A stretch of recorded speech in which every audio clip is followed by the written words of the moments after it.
Olá, tudo bem com você? Meu nome é Hugo Sampaio, quer dizer, Hugo Pereira Sampaio, e um prazer poder compartilhar com você um pouquinho de algumas coisas que a gente tem vivenciado já ao longo de quase 20 anos de trabalho com juventude. Eu trabalho atualmente na Primeira Igreja Batista em Cachoeiro de Itapemirim, no Espírito Santo, mas já trabalhei boa parte do tempo, quase todo o tempo, né? Apenas esse ano que estamos aqui, mas trabalhamos boa parte do tempo no Rio de Janeiro. Em primeiro lugar, trabalhamos com os adolescentes da Primeira Igreja Batista em São João de Meriti, na Baixada Fluminense, a nossa igreja de formação, a Igreja do Coração, e estivemos ali durante o ano de 2001 até 2009. Nesse período todo houve muitas transformações, mudamos de ministério, de departamento para ministério, houve também o tempo em que eu fui consagrado ao ministério pastoral, então tem todo um movimento ali na Primeira Igreja Batista de São João de Meriti, de transformação, de várias coisas, e que a gente acabou vivenciando muitas realidades, e é que a gente vai compartilhar com você aqui. Em 2009, fevereiro de 2009, a gente aceita o convite desafiador da gente ir para a Barra da Tijuca, para a Primeira Igreja Batista da Barra da Tijuca, e ali a gente começa o trabalho com adolescentes. Em 2011 a gente agrega o trabalho com jovens. Então, desde 2011 até dezembro do ano passado, a gente trabalhou com a juventude num formato, né, diferenciado, formato único de adolescentes e jovens, e também uma grande experiência, um grande período, né? Foram quase 11 anos, 2 meses apenas para fechar 11 anos, e também muito aprendizado, muito compartilhamento, muito crescimento nesse tempo, e é o que a gente vai tentar, a partir dessas experiências, até em relação à experiência que a gente tem tido aqui, já em Cachoeiro, e a gente compartilhar com você aqui no nosso curso Pulse. A gente tem aí uma matéria que foi colocada aí para a gente trabalhar, e essa matéria ela tem como tema Etapas da Juventude. Etapas da Juventude. E a gente quer trabalhar pelo menos essa temática em 2 momentos, né? Pelo menos em 2 vídeos ou 2 encontros, né? Porque a gente entende que a gente pode ver melhor como que cada questão aqui, a gente precisa ver um histórico, a gente precisa entender como é que a gente tem construído essa perspectiva de juventude. E como a minha experiência é dentro de um contexto de uma igreja batista, de uma igreja batista, não, de 3 igrejas batistas, né? Mas de todo o contexto da denominação batista, a gente vai compartilhar um pouquinho desse movimento, de como as coisas se desenvolveram, como a gente começa também a entender a juventude nesse período, pelo menos nesses 20 ou 30 anos, de como que a coisa aconteceu. E aí depois a gente vai pensar na estrutura, né? De como que a gente pode trabalhar as estruturas, ou as etapas, ou de como elas podem ser desenvolvidas sobre tudo que está acontecendo, sobre tudo que está sendo desenvolvido dentro dos ministérios de juventude que a gente tem tido contato, tem acompanhado, vivenciado, e você talvez vai encontrar algumas coisas. Vamos falar sobre alguns programas. Eu vou tentar trazer aqui algumas ideias que a gente compartilhou, né? Vamos indicar no final também uma literatura para que você possa aprofundar uma perspectiva interessante sobre o Ministério com Juventude, e também assim a gente fazer um fechamento aí, fazendo uma avaliação bem pessoal do contexto que a gente está inserido. Bom, a primeira coisa, então, a nossa introdução para esse contexto passa por a gente entender um histórico da transição do trabalho com juventude. A gente tem observado, né, já de algum tempo, a partir dos testemunhos, de muita coisa que a gente já ouviu e daquilo que a gente viveu, uma série de mudanças, uma série de transformações, uma série de realidades que foram acontecendo. Eu lembro muito, por exemplo, e a coisa aconteceu dentro da minha casa, e lembro com muito carinho da minha mãe falando sobre a sua conversão, que a sua conversão, ela sempre foi de igreja, sempre conviveu com a igreja. Minha avó sempre foi aquela senhora envolvida com o trabalho das mulheres, né, do trabalho ali associacional, né, muito envolvida com tudo isso, convenção e tudo, sempre foram muito envolvidas, mas a minha mãe disse para mim uma vez que a conversão dela aconteceu aos 18 anos num congresso ou num evento da Jubame. O que vem a ser Jubame? É a Juventude Batista Meritiense, que acontecia lá em São João de Meriti. Isso aí, gente, década de 70, né? Então, na década de 70 e década de 80, a gente tem um trabalho muito forte, muito aguerrido das juventudes, mas eu destaco a vocês a perspectiva associacional. Havia algo muito forte, muito envolvente, muito articulado, né? Crescente até, no trabalho das associações, das convenções, né, batistas. Era um trabalho muito forte, muito assim, vivido com muita intensidade das nossas juventudes. A gente sabe, ouve de histórias, por exemplo, da Juberge, de algumas realizações, de alguns congressos, de musicais, enfim, de eventos, festivais, né, da primavera. A gente sempre tem uma informação, a gente sempre tem o histórico disso, né, e talvez se você vai saber um pouco mais disso sobre a história da juventude, que eu creio que também faz parte do quadro aqui. Pastor Vinícius também escreveu um livro que pode falar muito bem sobre esse momento. Então, a gente tem ali uma década onde havia um trabalho muito forte. Eu creio que as igrejas ainda não tinham se atentado, elas não se atentavam naquele momento para o trabalho com juventude. Não tinha ainda algo específico, não existia nada trabalhado de forma específica. Então os jovens, eles se encontravam nos eventos das associações, né? Pessoal, eu lembro de algumas informações das famosas sociais que o pessoal fazia. Então havia um momento muito forte dos jovens dentro da perspectiva até associacional, dentro das associações, das convenções.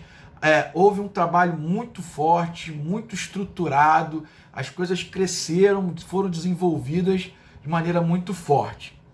Só que a gente foi desenvolvendo, né? As coisas foram evoluindo, foram sendo desenvolvidas e tudo, e nós começamos a observar uma mudança em que as próprias igrejas começavam a fazer os seus próprios eventos, onde as próprias igrejas começaram a desenvolver atividades específicas para as faixas etárias, e aí os congressos das próprias igrejas começaram a vir com mais força, com mais, né, estrutura. O pessoal pegou a experiência lá da associação, levou para a igreja, a coisa foi sendo desenvolvida, mas a gente também teve um lado também assim, no sentido de transformar essas atividades na década de 90 apenas por atrações, por eventos, né? De formação, de criação de evento para adolescentes, para jovens, e isso foi crescendo, isso cresceu muito dentro das igrejas. Houve sim muita coisa boa, muito acesso, muitas coisas aconteceram, mas porém também houve também apenas um foco na programação, e a gente viu que, como o foco era o programa e não as pessoas e não o ministério em si, a gente observou, ou a gente observa um resultado, e aí eu falo como experiência porque eu vivi essa década, né? Onde muitos, principalmente da minha faixa etária, eles envolvidos demais com o programa, não investiram em suas vidas devocionais. A gente tem um grupo, a gente tem dois grupos. A galera que se envolvia, que fazia acontecer, ela hoje, a boa parte delas são pastores, são líderes da igreja, mas é um grupo fechado, um grupo talvez menor, talvez seja a melhor palavra. E o outro grupo, que é a galera que participava desses eventos, que se envolvia, a gente tem muita dificuldade de ter essas pessoas, de ver essas pessoas envolvidas na igreja. A gente vê uma estrutura familiar também muito complexa de cada um. Então a gente observou que houve um lado muito positivo desses eventos irem para as igrejas, as coisas acontecerem nas igrejas, explodindo isso de uma forma bem significativa, mas ao mesmo tempo o foco era o evento, mas o discipulado, algumas coisas. Houve tentativas, né? A gente teve uma época dos discipulados, né? Conhecendo Deus e fazendo sua vontade. A gente teve lá o SEGME, tinha SEGME 1, SEGME 2, SEGME 3. A gente teve algumas realidades que tentaram trazer o aspecto de discipular essa garotada, mas o foco era o evento, né? A gente sabe disso, o foco era a atividade, era o evento, algumas igrejas usavam o termo festividade, né? E a gente viu esse movimento acontecer dentro das igrejas. Aí a gente observava que a juventude ela não tinha um protagonismo dentro da estrutura da igreja. Ela tinha uma caminhada que acontecia a partir de muitas igrejas, né? Depois que a coisa foi desenvolvendo, mas ela fazia parte ali do departamento de ensino, né? De educação religiosa da igreja. Então os jovens, os adolescentes, eles ainda faziam parte desse ministério, era como se fosse ou desse departamento, né? Porque ainda era uma visão de departamentos ainda. E com a visão era de departamento, o que acontecia? Os líderes, em boa parte das igrejas, eu vi isso acontecer muito na minha igreja de formação, e era o modelo, né? Então, aqui não é uma crítica, é apenas uma constatação do que acontecia. A gente tinha a eleição, né? A escolha do líder para aquela área, para aquele momento, para aquele movimento, né? Então, era nem sempre a escolha, né? A eleição se dava de uma maneira assim, de serem pessoas que tinham uma comunicação com o adolescente, com o jovem, nem sempre eram pessoas organizadas, nem sempre eram líderes, eram bons liderados, mas às vezes não exerciam uma boa liderança. Enfim, isso trazia verdadeiros altos e baixos para os trabalhos com os adolescentes. Quando encontrava alguém, quando encaixava alguém, aí havia uma sobrecarga sobre essa pessoa, ela vivia ali completamente focada para aquele trabalho, só que ela às vezes não aguentava, não conseguia ficar por muito tempo na frente num trabalho com adolescente, com jovens, e aí aquilo era uma variável muito grande, e a coisa, a gente via assim, uma corrida em determinados períodos do ano, principalmente no final do ano, para que as comissões pudessem colocar as pessoas ali, né, nos locais para servir aos adolescentes, e às vezes não tinham o cuidado para saber se aquela pessoa tinha o perfil, se ela tinha uma paixão para trabalhar com aquilo, se aquilo era algo que se envolvesse, enfim, havia, né, algumas dificuldades nesse processo. Até que a gente começa a observar uma transição da visão de departamento, né, para uma visão ministerial. E aí isso foi causando um verdadeiro movimento, uma verdadeira transformação no trabalho com juventude. E aí, como começa, né, a acontecer, né, a estruturar um ministério para adolescentes, um ministério para jovens, e aí tendo uma liderança específica, tendo um líder específico, e aí a gente vê surgir uma figura que é talvez a mais nova, ela é mais recente do que, por exemplo, o ministro de música. O ministro de música já é um pouco mais antigo, deve estar na faixa aí dos 50 anos, né? A ideia do ministro de música. Mas agora a gente tem o ministério pastor de jovens, né? O ministro de jovens, aquele que vai ministrar aos jovens que vai ser ministro, que vai cuidar, que vai pastorear, que vai ali compartilhar do pastoreio com o ministério principal da igreja. E aí a gente tem pessoas que eram formadas em ministério e eram formadas no seminário, outras não, mas e aí também chega depois, logo um pouco mais na frente, chega a visão do pastor de área, né? Do pastor de adolescente, do pastor de jovens, né? Isso acaba acontecendo muito a partir daqueles movimentos de rede ministerial, de movimentos de ministério com propósitos.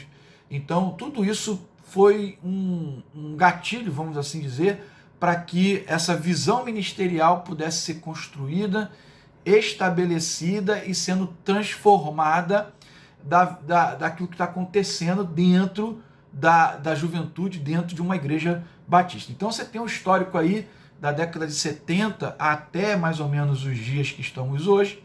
Nem toda igreja tem um pastor de adolescentes, um pastor de jovens, um pastor de juventude. Nem toda igreja tem. A maioria ainda segue uma visão de liderança de alguém que é ali. Mas aí tem uma visão um pouco mais trabalhada, né? Alguém com perfil, alguém que saiba comunicar com eles, né? É um pouco diferente. Em alguns casos ainda tem, né, a questão da eleição, de se dedicar, de se ter alguém eleito para um cargo, né? Mas isso tem sido cada vez menor e a gente tem encontrado mais essa visão do líder, daquele que desenvolve o ministério, daquele que desenvolve uma visão mais apropriada para o trabalho com juventude, específico com juventude. Bom, além dessas mudanças na igreja, é óbvio que essas mudanças na igreja, na estrutura da igreja, ela acompanha uma mudança que está acontecendo na própria sociedade, né? São mudanças que estão acontecendo na própria juventude, no próprio contexto que estão inseridos, nas próprias realidades que estão inseridas, e a gente vê nitidamente uma evolução da juventude nesse tempo. Eu digo que a gente está transicionando, ou já estamos caminhando, vamos assim dizer, para o final dessa geração que eu vou falar agora para vocês. Eu vou usar uns termos, uns apelidos que eu dei aqui para essas gerações, eu acho que você vai compreender. A gente está terminando a transição, a gente já passou pela transição da geração Coca-Cola. Lembra da geração Coca-Cola, né? O pessoal lá da Legião Urbana, né? Somos os filhos da Revolução. Essa galera já passou, essa galera já deu sua colaboração, a gente já viu esse movimento também acontecendo na sociedade e também dentro das nossas igrejas, da forma como eles também se envolveram nas suas lideranças e tudo mais. E a gente transicionou para uma geração chamada, que eu estou apelidando de geração malhação, né? Que é uma galera que foi influenciadíssima por esse seriado que teve, né? E a gente sabe que tem até hoje. Uma vez eu fui perguntado até por uma diretora de escola, nós estávamos no almoço e ela falou assim para mim, eu já trabalhava com adolescente há algum tempo, e isso já tem muito tempo, isso foi na época que estourou aquele seriado mexicano chamado Rebeldes, né? E ela estava muito preocupada com essa geração rebelde. E aí eu falei assim, minha irmã, não se preocupe com a geração rebelde, porque o dono da televisão lá, né, de São Paulo, né, lá o Silvio Santos, não vai conseguir bancar uma nova temporada, porque os caras vão crescer demais o valor, ele não vai conseguir pagar. E aí a geração rebelde não vai ser tão grande, ela vai ser limitada. A grande preocupação, naquela época, eu falei para ela, a grande preocupação é com a Malhação, que já está há 10 anos no ar, incutindo, colocando alguns princípios na cabeça da nossa garotada. Então, a gente viu essa transição dessa galera, dessa geração Coca-Cola para essa geração Malhação, uma galera que cresceu, que desenvolveu e tudo, e agora a gente está com uma nova onda de geração, que eu estou apelidando de geração Netflix, né? Porque é uma geração sedenta por conteúdo, É uma geração que quer coisa nova o momento todo, o tempo todo, em todas as circunstâncias, e uma geração que tem dificuldade de escolher por conta da quantidade, né? Por conta dessa quantidade, desse exagero, dessa quantidade toda de conteúdo que nós temos. É uma geração que está com o controle na mão, que está com o celular na mão, e que o celular leva ele para um monte de coisa.